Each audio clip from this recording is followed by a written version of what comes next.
Good morning, everybody. Here we will start with chapter 1, and the topic that we are going to start is what is colonial. Yesterday, I already talked about what is colonial. The colonial period directly refers to the British period. Okay so यहाँ पे हमें दिखने को मिलेगा कैसे Britishers धीरे धीरे धीरे धीरे करके हमारी इकोनॉमी, हमारे सोसाइटी, हमारे सारे एक्सपेंसेस और हमारे सारी चीजों के ऊपर, सारे प्रोविंसेस के ऊपर, मतलब सारे राज्य के ऊपर वो धीरे धीरे करके कंट्रोल करने लगे।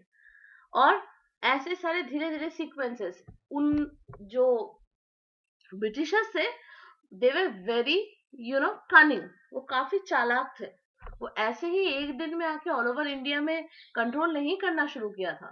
उन्होंने धीरे धीरे करके वन बाय वन करके मेन मेन प्रोविंसेस को वो जुड़ने लगे और ऐसे करके काबू करने लगे। Now you will see that establish control over the economy, society, collected revenue to meet all their expenses, bought the goods they wanted at the low price। मतलब सोसाइटी, इकोनॉमी सब पे कंट्रोल करने लगे, रेवेन्यू भी collection करने लगे। मतलब tax revenue जो लोग लगान लेते थे वो खुद करने लगे कलेक्शन, ताकि उनके खर्चे उठ सके। और ऐसे ऐसी चीजें प्रोड्यूस करने लगे जो उनके लिए सही लगता था। उनको लगता था नहीं, ये चीजें अगर प्रोड्यूस करेंगे तो ये हमारी तो नीड है ही, और एक्सपोर्ट कर देंगे दूसरे कंट्री में, ब्रिटेन में, जो उनको जरूरत थी। देखे देखो, produce crops they needed for export and you will understand the changes that came about as British rule in the values and in the taste, customs and practices. तो ये change of taste, custom, practices, values धीरे धीरे धीरे धीरे changes होने लगे। So this is that our past is going to tell us. So what do we know? What sources do historians use in writing about last 250 years of Indian history? 200 साल Britishers ने राज किया था, और 200 साल के बाद आज हमें इतने साल हो गए। So it's the number is more than 250, it's going to be 275 or 277 years हो गए ऑलमोस्ट हमें आज इंडिपेंडेंस। तो इतने साल भर ब्रिटिशर्स ने सारे डिपार्टमेंट के ऑफिशियल्स रिकॉर्ड्स कैसे रखे, प्रिजर्व करना। One important source of official records of British administration, the British believed that the act of writing was important.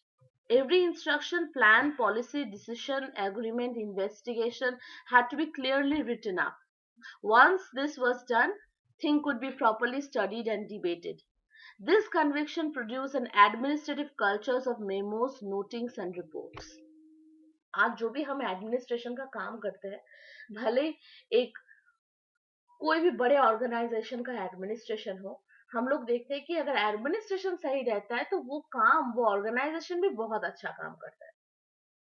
जैसे हम छोटे से छोटे डिपार्टमेंट ले ले, या फिर बड़े से, या फिर हम अपना स्कूल का डिपार्टमेंट ले ले, एडमिनिस्ट्रेटिव डिपार्टमेंट, जहाँ पे बच्चों के सारे डॉक्यूमेंट्स रखे हुए हैं, उनके रिपोर्ट्स रखे हुए हैं, ईयरली उनके रिपोर्ट्स रखे गए हैं, सब कुछ, एवरीथिंग इज प्रेजेंटेड देयर।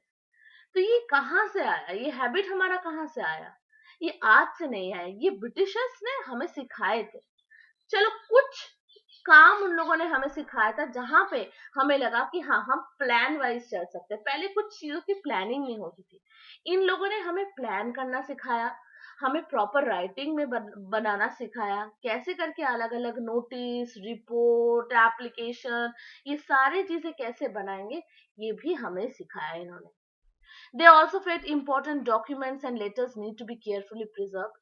कोई important documents या फिर कोई important, क्या कहते हैं, ऑफिशियल लेटर्स होती थी, तो उसको हमें रखना चाहिए प्रिजर्व करके।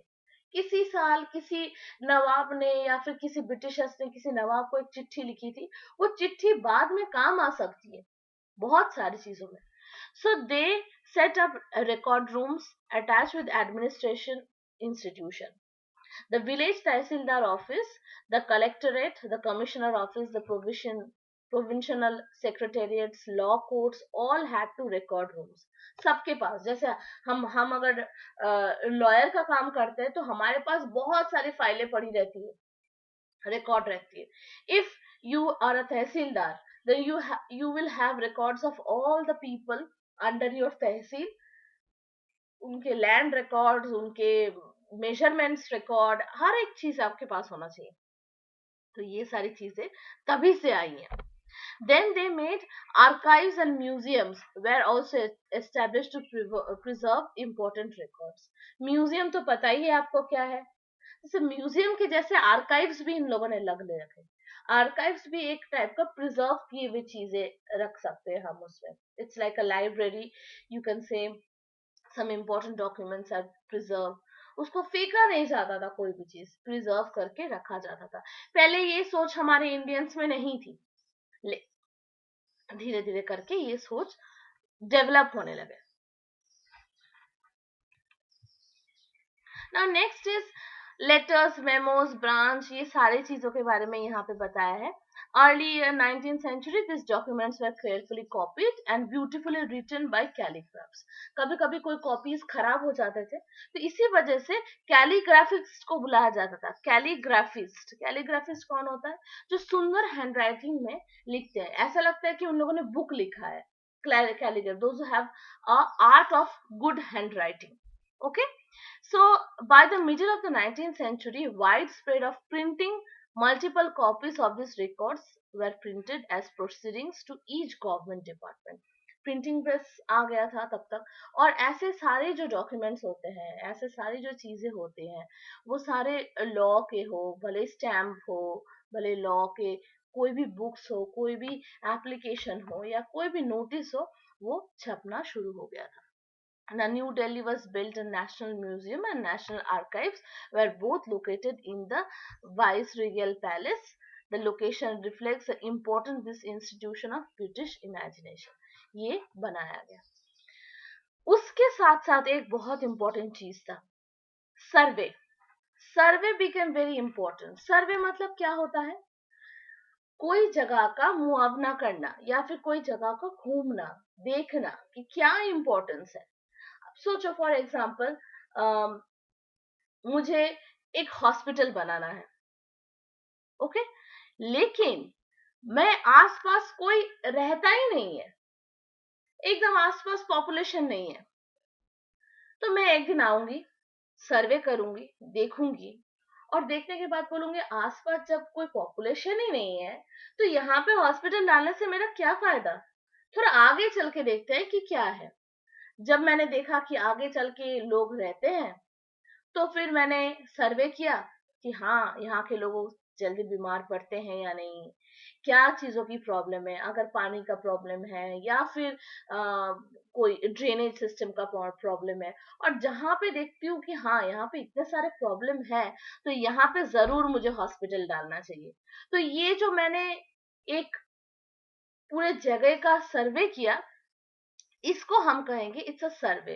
सर्वे became the very important thing. Britishers देखो इतने चालाक थे, या ब्रिटिशर्स, उनको इतना दिमाग था कि कहीं पे भी वो लोग कुछ नहीं करते थे. वो पहले जाते, जाने के बाद सर्वे करते, देखते, मुआवजा करते जगह का कि हाँ, यहाँ पे क्या हो सकता है, क्या चेंजेस ला सकते हैं हम.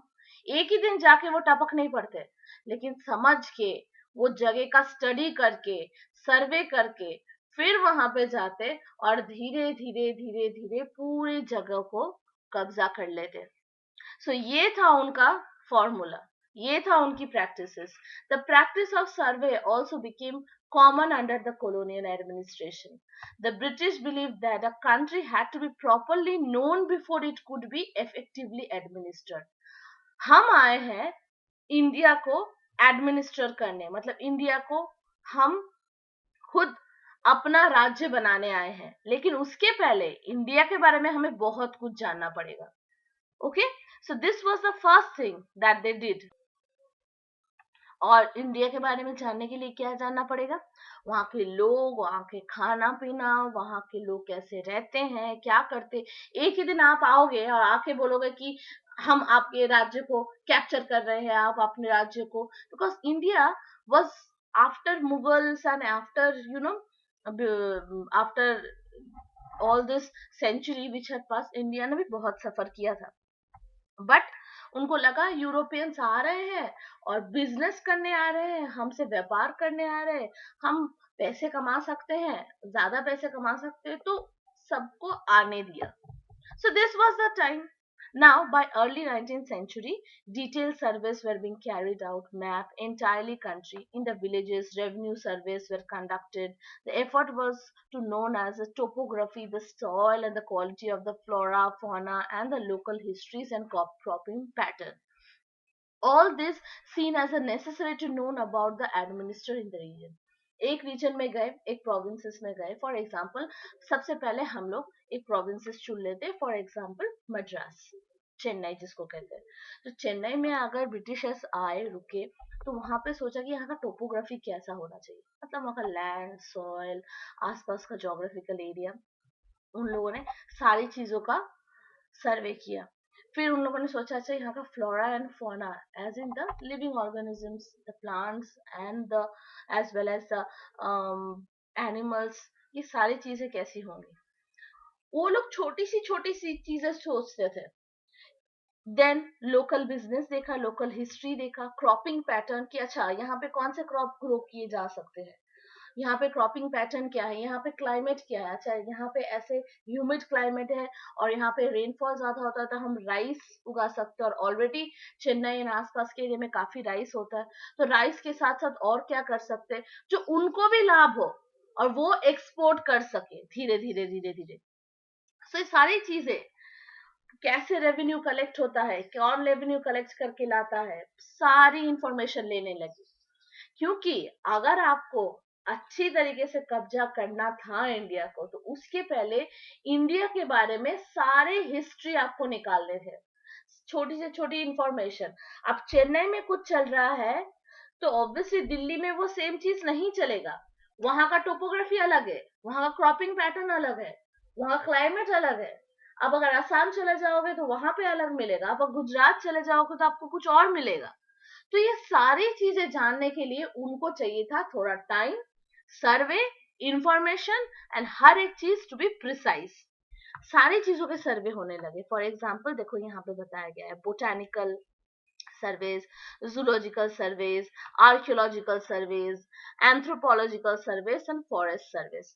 सो आपको आज ये पता करना है कि ये कौन सी चीजें हैं. बोटानिकल क्या होता है, जूलॉजिकल क्या होता है, आर्कियोलॉजिकल क्या होता है, anthropological and forest. You have to take out the meanings of this surveys. कुछ सर्वे सबको पता चल गया होगा कि किस टाइप के सर्वे है, कुछ आपको आज निकालने पड़ेंगे कि कौन से सर्वेस होते हैं. जैसे यहाँ पे देखो एक बताया है custard Apple. Custard Apple plant, botanical gardens and natural history museum established by British collected plant specimens, and information about their uses. Local artists and asked to draw picture. ये एक पिक्चर ड्रॉ किया हुआ है. Custard Apple तो आपको सबको पता होगा, सीताफल जिसको हम कहते हैं. तो ये क्या अलग चीज था, इसके बारे में हिस्टोरियंस जानने की कोशिश किया. So this was the records, and whatever the pictures you are seeing, this all are drawing pictures. Do you know that? Okay. What official records do tell us?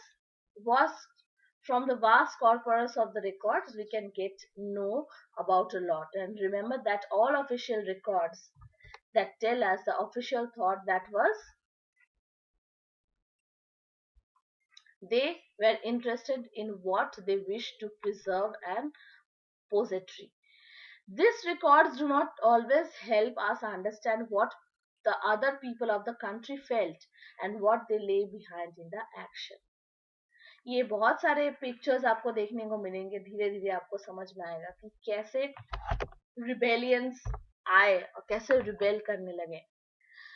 So for that we have to look elsewhere. When the beginning to the search of the other source, we find that the plenty, though they are more difficult to get an official records. पहले की जो records हैं बहुत difficult होते थे मिलना. हमारे ancient और हमारे मिडिवल इंडिया का जो रिकॉर्ड्स है। लेकिन ब्रिटिशर्स आने के बाद एक चीज हुआ कि आपको सारे ऑफिशियल रिकॉर्ड आपको मिल जाएंगे, और with proper time and proper date you will get everything. So this is all about a little effort taken by leaders and reformers and ideas, poets, novelists wrote, express their feelings. All this are kind of things that are going on.